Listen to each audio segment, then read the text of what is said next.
Eto na nga guys, sabi ng mami ko Easter Sunday daw ngayon guys. Kaya gumawa siya ng itlog na design na eme din po. Ano naman yan? Ipapahanap niyo daw sa akin yan guys. Ayan. Ayan. Okay. Okay mami, understand mami. Hanapin ko yung itlog mami kung saan may tatago. Tama ba? Okay mami. Okay. Okay, understand mami. Okay mami, pakitago mo na pa mo bilang kain-kain ko mami. Okay. Tago natin. Mami, nakikita ko yan. Mami, alam ko mami diyan mo ninagay.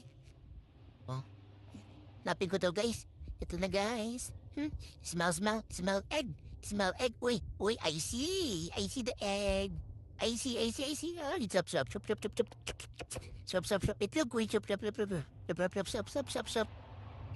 Yummy. Yummy. May isa pa. I see the egg. Yum. Yum. Okay, stop. Dalawa lang to eh. Guys, huwag kayo mag-alala, binalatayin nga ng mami ko. Sa sobrang taga nga niya mag-brand, sabi, hanapin ko na, babalatan pa pala. Kaya tinaman, nakikipagkagawin niya ko, ay, bigyan mami. Ang damot mo, kafainin ko na yan. Papahanap pa kasi dami, alam eh.